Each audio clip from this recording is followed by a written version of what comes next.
तेणु से मु आशा करुच्ची राज्य सरकार को तुरंत तुरंत राज्य सरकार भत्ता प्रदान गांधी जयंती पूर्व घोषणा करंतु नचेत प्रत्येक जिला स्तर में जिलापाल कार्यालय ठार आरंभ आंदोलन सचिवालय पर्यंत कारण कहीं निष्पेषित अवहेलित दुस्त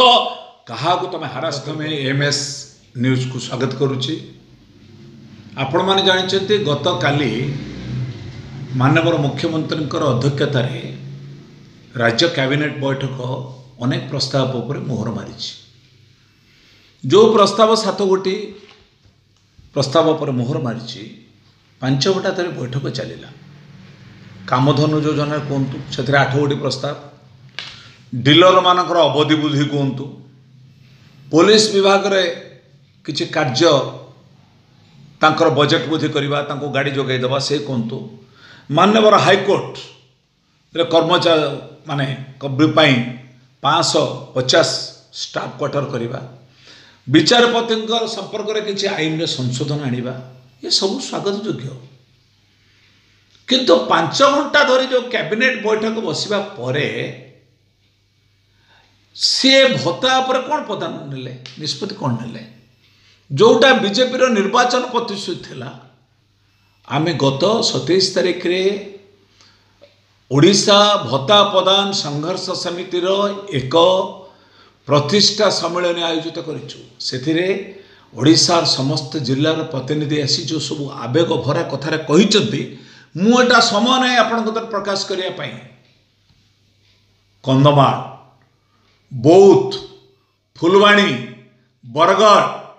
आठगढ़ जो माने घुसुड़ी घुसुड़ी आम दिव्यांग भाई मैंने आसिक सम्मेलन जोग देते कथा प्रकाश कर देखुए आप सोशल मीडिया भी देखुचे। मोर प्रश्न होची समस्ते आशा करुले गत काली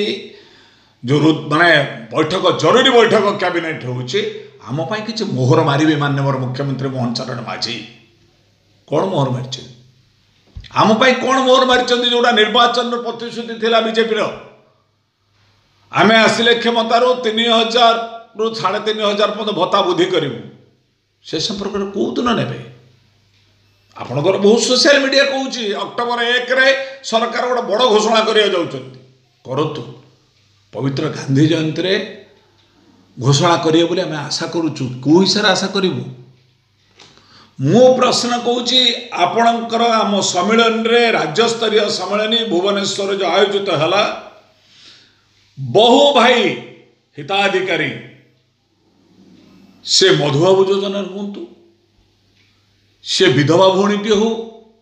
दुस्त कलाकार टे हो से माने आसी निजे कहले ए पर्यंत अन्नपूर्णा चाउल आमको मिलूने काटी देइचंती भूमिहीन भाव में बहुत लोक अच्छा भूमिहीन हिसाब से घर डिह ना मोर कहबार कथा 74 वर्षर जड़े माँ आम सम्मेलन जोगदे कहले एपर्यंत मु भत्ता पाई पारे 5 थर अप्लाई कले कौन करुँच अंगनवाड़ी कर्मी माने कौन करुँच जीआरएस कर्मी माने कौन कर VLW माने एमान कौन रिपोर्ट नहीं एमान कौन जापर ना कौ गाँव में 74 वर्षर लोक अच्छे अद्यावधि भत्ता पाऊना मो सरकार आम जनतार सरकार इज ए पीपुल्स गवर्नमेंट तेणु बहुत प्रस्ताव आम सम्मेलन में गोटी गोटी की खोल आम प्रयास करूँ 30 गोटी जिले में समस्त जिला कमिटी गठन करी सरकार देइतिबा प्रतिश्रुति ग्रहण न करे आम व्यापक आंदोलन करूँ। कोरापुटर जड़े भाई साधारण संपादक भाव निर्वाचित होती वैकुंठनाथ साहू मु अभिनंदन जनाऊँ। बहुपुरी जिला भद्रक बालेश्वर सम्बलपुर बलांगीर कर्मकर्ता मैंने दायित्व नहीं जाइए ये आंदोलन व्यापक कले क्या बुमेरा हम सरकार महंगा पड़ो तेणु से आशा करुच्ची राज्य सरकार को तुरंत तुरंत राज्य सरकार भत्ता प्रदान गांधी जयंती पूर्व घोषणा करंतु नचेत प्रत्येक जिला स्तर में जिलापाल कार्यालय ठार आरंभ आंदोलन सचिवालय पर्यंत कारण कहीं निष्पेषित अवहेलित दुस्त क्या तुम हारास कर बहुत बंधु कहते पड़े कौन हम अमके हम ऋण भार बढ़ीगला कहीं ऋण भार बढ़ीगला मद पैसा केते आसुची मदरे खणी रे केते इनकम होउची किछि नहीं ओडिशा एक देवालिया नुहे ओडिशा राज्यर लोक माने गरीब ओडिशा गरीब नुहे भरपूर खनिज दर्परे भरपूर होइछि हमर अर्थनीति देवालिया नुहे मु आज माननीय मुख्यमंत्री श्रीजुक्त मोहन चरण माझी आमर सामाजिक सुरक्षा मंत्री नित्यानंद गंड जी कहते आम फाइनान्स डिपार्टमेंट रे कंसल्ट कर घोषणा करूँ तुरंत घोषणा करूँ नचेत आगामी दिन में मालकानगिरी को आरंभ कर बालेश्वर पर्यंत बालेश्वर को आरंभ कर मयूरभंज पर्यंत